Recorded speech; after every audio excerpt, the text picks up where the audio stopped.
கிருஷ்ணகிரியில் பள்ளி மாணவிகளுக்கு போலி என்சிசி முகாம் நடத்தி பாலியல் துன்புறுத்தலுக்கு ஆளாக்கிய சம்பவத்தின் அதிர்வலைகள் அடங்குவதற்கு முன்பே அது தொடர்பான அடுத்தடுத்த மரணங்கள் சர்ச்சையாகியுள்ளன.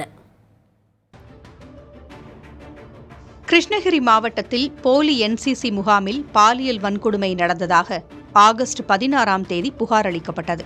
17ஆம் தேதி எஃப்ஐஆர் பதிவு செய்யப்பட்டு 18ஆம் தேதி 10 பேர் கைது செய்யப்பட்டனர். இந்த கொடூரச் செயலில் முதன்மை குற்றவாளியாக தேடப்பட்டு வந்த சிவராமனை 19ஆம் தேதி காவல்துறையினர் சுற்றி வளைத்து கைது செய்தனர். அப்போது தப்பியோட முயன்றபோது பள்ளத்தில் விழுந்ததில் அவரது கால் எலும்பு முறிந்துவிட்டதாக காவல்துறையினர் குறிப்பிட்டு மருத்துவமனையில் அனுமதித்தனர். அதற்கு அடுத்த நாட்களில் சிவராமன் எலிப்பசை சாப்பிட்டு தற்கொலைக்கு முயன்றதாக தகவல் வெளியானது. 22ஆம் தேதி அவர் மீது மேலும் ஒரு பாலியல் வன்கொடுமை புகார் வர மற்றொரு போக்சோ வழக்கும் பதியப்படுகிறது. பாதிக்கப்பட்டவர்கள் தைரியமாக புகார் அளிக்கலாம் என சிறப்பு புலனாய்வு குழு அழைப்பு விடுத்தது. அவசர சிகிச்சை பிரிவில் உள்ள சிவராமன் தற்போது நல்ல நிலையில் இருப்பதாக கிருஷ்ணகிரி எஸ்பி தங்கதுரை கூறிய மறுநாள், அதாவது 23ஆம் தேதி அதிகாலை எலிப்பசை சாப்பிட்டதால் உடல்நலம் பாதிக்கப்பட்டு சிறுநீரகம் செயலிழந்து சிவராமன் உயிரிழந்து விட்டதாக காவல்துறை தரப்பில் கூறப்பட்டது. சிவராமன் மரணத்தை பொறுத்தவரை கடந்த 19ஆம் தேதி கைது செய்யும் போதே அவர் எலிப்பசை சாப்பிட்டிருந்ததாக காவல்துறை தரப்பில் கூறப்படுகிறது. அப்படியென்றால் காவல்துறைக்கு அஞ்சி உயிரை துறக்க துணிந்து எலிப்பசை சாப்பிட்டவர் ஏன் தப்பிச் செல்ல முயன்றார்?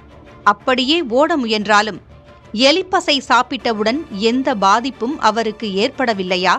எப்படி எலும்பு முறிவு ஏற்பட்டது என்ற கேள்விகள் எழுகின்றன.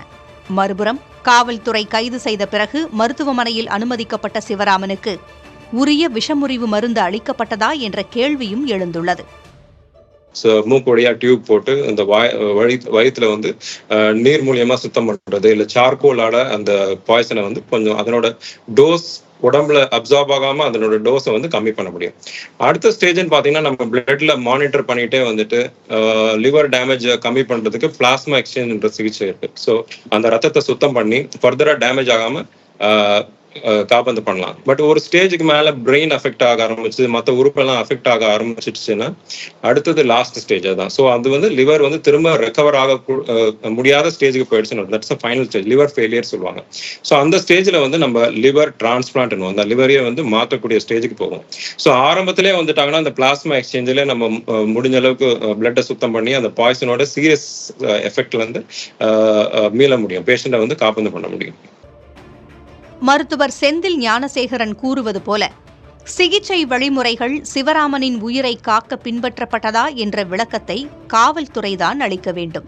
இரண்டாவதாக, சிவராமனின் தந்தை அசோக்குமார் 22ஆம் தேதி இரவு 10 மணி அளவில் கிருஷ்ணகிரி காவேரிப்பட்டினம் பகுதியில் இருசக்கர வாகனத்தில் செல்லும்போது கீழே விழுந்து உயிரிழந்தார்.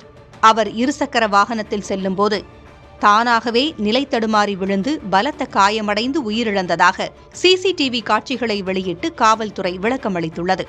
அசோக்குமாரின் உடற்கூராய்வு முடிந்த நிலையில் மாரடைப்பு காரணமாக அவரது மரணம் நிகழ்ந்திருப்பதாக முதற்கட்ட தகவல்கள் கூறுகின்றன. அடுத்தடுத்து நிகழ்ந்த சிவராமன் மற்றும் அவரது தந்தையின் மரணங்கள் பல்வேறு சர்ச்சைகளையும் சந்தேகங்களையும் எழுப்புகின்றன.